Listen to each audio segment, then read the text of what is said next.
क्या आप जानते हैं अपना एलआईसी की पॉलिसी में जब आप प्रीमियम भरना लेट करते हैं तो आपका पॉलिसी में लेट फी ऐड किया जाता है। यानी कि प्रीमियम अगर आप 6 महीना, 2 महीना, 3 महीना, 4 महीना, 8 महीना, 10 महीना अगर आपने लेट कर दिया है एलआईसी की पॉलिसी में प्रीमियम को जमा करने के लिए, तो ऐसे में आपको लेट फी के साथ प्रीमियम जमा करना पड़ता है। तो एलआईसी की पॉलिसी में जो भी ये लेट फी है इसे कैसे कैलकुलेट किया जाता है, आपका पॉलिसी में कितना महीना का लेट फी लगाया गया है, कौन सा इसका रेट है, किस तरह से इसे कैलकुलेट किया जाता है, तो इन सब के बारे में इस वीडियो पर हम बात करने वाले हैं। तो हेलो दोस्तों, मेरा नाम है सूरज और स्वागत करते हैं आपको हमारे यूट्यूब के चैनल पर। अगर आप हमारे चैनल पर नए हो तो प्लीज़ इस वीडियो को लाइक करिए, चैनल को सब्सक्राइब कर लीजिए और इसी तरह हमारे साथ बने रहिए। और अगर आपका कुछ भी सवाल है तो उसे कमेंट में ज़रूर पूछे। इसके साथ ही साथ आप इस वीडियो को अपने फ्रेंड्स के साथ शेयर करना ना भूलें। तो चलिए वीडियो में आगे बढ़ते हैं।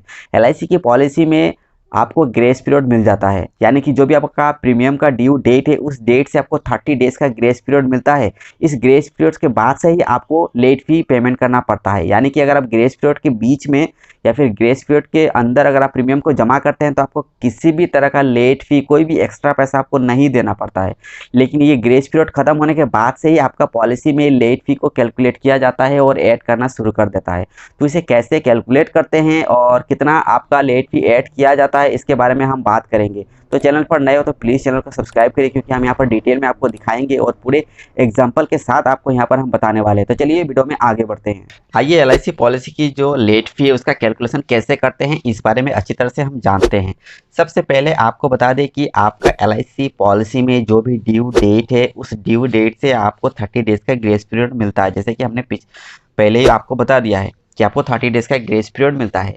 इस 30 डेज से 1 मंथ 14 डेज़ के बीच में अगर आप प्रीमियम को जमा करते हैं तो इसमें सिर्फ आपको 1 महीने का लेट फी को आपको जमा करना पड़ता है। वहीं पर नंबर 2 है कि अगर आपका पॉलिसी में 1 मंथ 15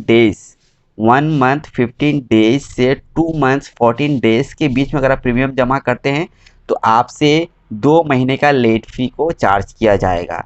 वहीं पर अगर आप 2 महीना 15 डेज से 3 महीना 14 डेज़ के बीच में अगर आप प्रीमियम को जमा करते हैं तो ऐसे वक्त आपसे 3 महीने का लेट फी को चार्ज किया जाएगा। वहीं पर अगर आप अपने पॉलिसी में 3 महीने 15 दिन से 4 महीना 14 दिन के बीच में अगर आप प्रीमियम को जमा करते हैं तो आपसे 4 महीने का लेट फाइन आपसे चार्ज किया जाएगा। वहीं पर अगर आप 4 महीना 15 दिन से 5 महीना 14 दिन के बीच में अगर आप प्रीमियम को जमा करते हैं तब आपसे 5 महीने का लेट फाइन आपसे चार्ज किया जाएगा। वहीं पर अगर आप 5 महीना 15 दिन से 6 महीना 14 दिन के बीच में अगर आप प्रीमियम को जमा करते हैं तब आपसे 6 महीने का लेट फाइन आपसे चार्ज किया जाएगा। पॉलिसी की ड्यू डेट से जैसे ही 30 डेज़ कंप्लीट होता है वैसे ही आपके पॉलिसी में लेट फाइन को ऐड कर दिया जाता है। इसके बाद से जब 30 डेज़ कंप्लीट होता है वैसे ही आपके पॉलिसी में लेट फाइन को ऐड करते रहता है। इसके बाद जब कोई प्रीमियम पे करने के लिए जाता है अपने पॉलिसी में, जैसे कि मान लीजिए कि 3 महीना हो गया और आपने पॉलिसी अभी तक पेमेंट नहीं किया है, तो जब आप पेमेंट करते हैं तो इसके बाद पेमेंट करते वक्त ही कैलकुलेट किया जाता है कि आपका पॉलिसी में क्या 4 महीने का प्रीमियम लेट फाइन पकड़ा जाएगा या फिर उसे सिर्फ 3 महीने का ही काउंट किया जाएगा। तो ऐसे में क्या होता है कि देखना पड़ता है कि 3 महीना अगर आपका कंप्लीट हो चुका है तो इसमें आपका 14 दिन के अंदर है या फिर 15 दिन का बाहर हो चुका है। अगर 15 दिन का ऊपर हो गया है, 3 महीना 15 दिन ऊपर हो गया है, तो ऐसे वक्त आपका पॉलिसी में लेट फाइन 4 महीने के लिए काउंट किया जाएगा। और वैसे ही जैसे ही आपका 3 महीने का 14 दिन के नीचे है तो ऐसे में आपके पॉलिसी में सिर्फ 3 महीने का लेट फाइन को दिया जाएगा। तो इस तरह से कैलकुलेट किया जाता है और आपका पॉलिसी में जो भी लेट फाइन है उसे इस तरह से ऐड किया जाता है। लेकिन जब आप पेमेंट करते हैं तो उसी वक्त आपका लास्ट मंथ का जो लेट फाइन है उसे आपके पॉलिसी में ऐड किया जाता है, क्योंकि ऐसे ही वक्त गिना जाता है, काउंट किया जाता है कि आपका पॉलिसी को 4 महीने का लिया जाएगा या फिर 5 महीने का या फिर 3 महीने का या फिर 4 महीने का, इस तरह से काउंट किया जाएगा। अभी हम आपको दिखाएंगे एक एग्जाम्पल, एक ऐसा रिसिप्ट हम आपको दिखाएंगे पॉलिसी में जिसमें लेट फाइन लगाया गया है और उसे किस तरह से कैलकुलेशन किया गया है और इसमें कितना लेट फाइन पेमेंट करना पड़ा था उस बारे में भी हम आपको दिखाएंगे और कैसे आप कैलकुलेट कर सकते हैं इसे हम यहाँ पर पूरी डिटेल में समझाएंगे।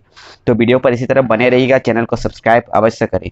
तो देखिए यहाँ पर सबसे पहले आप देख सकते हैं कि इसका जो इंस्टॉलमेंट प्रीमियम है ये 11,890 रुपीज़।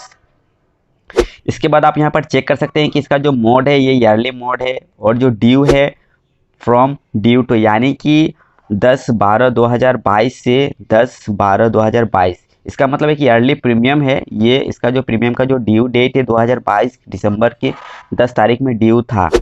और इसका जो प्रीमियम आप यहाँ पर देख सकते हैं कि प्रीमियम कितना है, जैसे कि इसके बाद जो लेट फ़ी है इसमें 564.8 यानी कि 564 रुपये यहाँ पर लेट फाइन लगाया गया है। इसके बाद जो जीएसटी है, इसके बाद CGST यहाँ पर है, और इसका जो नेक्स्ट ड्यू का जो डेट है 10/12/2023, यानी कि अर्ली प्रीमियम में फिर से नेक्स्ट ईयर में इसमें प्रीमियम जमा करना पड़ेगा। और ग्रैंड टोटल जो है 12,823 रुपया 98 पैसा यहाँ पर टोटल जो अमाउंट यहाँ पर दिखाई दे रहा है। अब हम आपको दिखाने वाले हैं कि आप ऊपर चेक करिए कि यहाँ पर जो ड्यू डेट है ये दिसंबर की 10 तारीख को ड्यू डेट है, और इसमें जो प्रीमियम ये डिपॉजिट हुआ है, प्रीमियम जमा हुआ है, ये 2023 की मई महीने की 31 तारीख को इसका जो प्रीमियम है उस दिन ये जमा हुआ था। तो इस बीच में यानी कि दिसंबर की 10 से मई की 31 के बीच में 564 रुपये यहाँ पर लेट फाइन को चार्ज किया गया है। अभी इसे किस तरह से कैलकुलेट किया गया है और इतना पैसा यहाँ पर कैसे आ गया है, इसे हम यहाँ पर चेक करते हैं। तो सबसे पहले आपको बता दें कि इसका जो ड्यू डेट है, अगर हम कैलकुलेट करें तो इसका जो ड्यू डेट है दिसंबर की 10 तारीख, दिसंबर की 10 तारीख से अगर हम कैलकुलेट करें तो जो ग्रेस पीरियड है, इसका ग्रेस पीरियड जनवरी की 8 तारीख को ख़त्म हो जाता है। तो इस बीच में अगर आप प्रीमियम को जमा करते हैं तो किसी भी तरह का आपसे लेट फाइन नहीं चार्ज किया जाएगा। लेकिन जैसे ही आपका ये 8 तारीख यानी कि जनवरी की 8 तारीख अगर ख़त्म होता है तो आपसे 1 महीने का लेट फाइन आपको कैलकुलेट कर दिया जाएगा। ऐसे में अगर आप पेमेंट करेंगे उस दिन तो आपसे 1 महीने का लेट फाइन को चार्ज किया जाएगा। वहीं पर इसका जो लेट फाइन है अगर हम बात करें तो यहाँ पर आपका जो लेट फाइन है ये 9.5% ईयरली रेट के हिसाब से है। इसका जो प्रीमियम है 11,890 रुपीज़ से कैलकुलेट होगा आपका प्रीमियम से 9.5%। उसके बाद जो भी वहाँ पर इंटरेस्ट रेट आएगा उससे आपको 12 यानी कि 12 महीने के साथ कैलकुलेट करना पड़ेगा। उसके बाद कैलकुलेट करने के बाद डिवाइड करने के बाद जो भी अमाउंट निकलेगा वही आपका 1 महीने का लेट फ़ी निकल के रिजल्ट में आएगा। यानी कि जो भी इंस्टॉलमेंट प्रीमियम है विदाउट टैक्स, जो भी इंस्टॉलमेंट प्रीमियम है उससे आपको 9.5 से आपको कैलकुलेट करना है। जितना भी ये इंटरेस्ट रेट है 9.5 उससे कैलकुलेट करने के बाद जो भी वहाँ पर आपका अमाउंट मिलेगा उस अमाउंट को फिर 12 के साथ डिवाइड करना है। डिवाइड करने के बाद जो भी रिजल्ट में आएगा वही आपका 1 मंथ का लेट फ़ी है। अब अगर आप 30 डेज ग्रेस पीरियड के बाद अगर प्रीमियम को आप जमा करते हैं तो ये 1 महीने का आपको लेट फ़ी जमा करना पड़ेगा। इसके साथ ही साथ लेट फ़ी जो है इसमें आपको 18% GST भी पेमेंट करना पड़ता है। तो जो भी आपका लेट फाइन मिलेगा कैलकुलेट करने के बाद उसमें आपको 18% की GST भी आपको वहाँ पर ऐड करना पड़ेगा, जिसे हम जानेंगे अच्छी तरह से। तो आइए सबसे पहले कैलकुलेट करते हैं कि इस पॉलिसी में जो ड्यू डेट है दिसंबर की 10 तारीख है और प्रीमियम जमा किया गया है मई महीने की 31 तारीख को, इस बीच में कितना महीने का यहाँ पर लेट फाइन चार्ज किया गया है इसे हम देखते हैं। तो सबसे पहले आप यहाँ पर देखिए 10/12 ड्यू डेट है और जनवरी की 8 तारीख आपका 30 डेज कंप्लीट हो जाता है। इसके बाद जनवरी के 9 तारीख से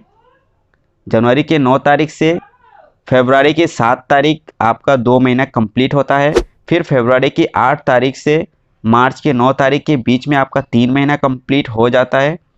मार्च के 10 तारीख से अप्रैल की 8 तारीख के बीच में आपका 4 महीना कंप्लीट होता है। इसके बाद अप्रैल की 9 तारीख से मई महीने की 8 तारीख के बीच में आपका 5 महीना यहाँ पर कंप्लीट हो जाता है।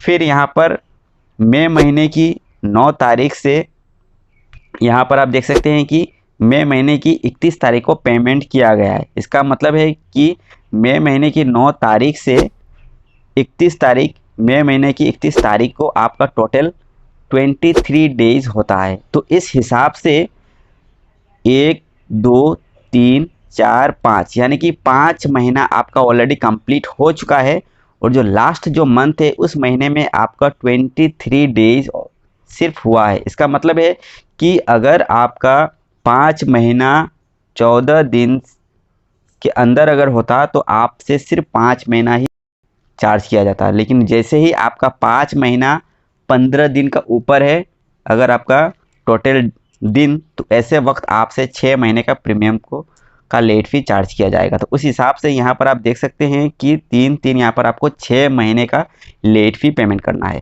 अब सबसे पहले आपको कैलकुलेट करना है कि आपका जो भी इंस्टॉलमेंट प्रीमियम है उसके साथ 9.5 इंटरेस्ट के रेट को कैलकुलेट करना है।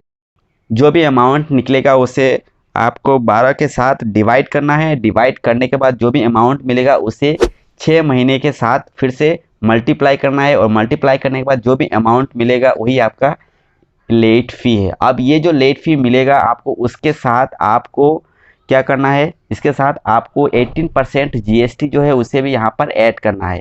इसे ऐड करने के बाद आप देख सकते हैं कि यही वो अमाउंट है जो आपको पेमेंट करना पड़ेगा लेट फ़ी के तौर पर। तो उम्मीद करते हैं ये वीडियो आपको ज़रूर अच्छा लगा होगा, और ये जो लेट फ़ी के जो भी कैलकुलेशन है इस तरह से आप कैलकुलेट कर सकते हैं, और आपका पॉलिसी में आप घर से पता लगा सकते हैं कि आपका पॉलिसी में कितना रुपए का लेट फ़ी लगाया गया है। तो अगर आपको वीडियो से अच्छा लगे तो प्लीज़ इस वीडियो को लाइक कर दीजिए, चैनल को सब्सक्राइब कर लीजिए, और इसी तरह हमारे साथ बने रहिए।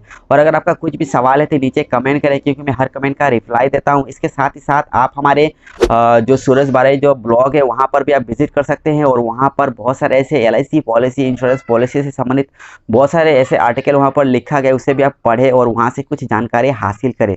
तो चलिए इस वीडियो को यहीं पर ख़त्म करते हैं और मिलते हैं एक नई वीडियो के साथ। तब तक के लिए जय हिंद।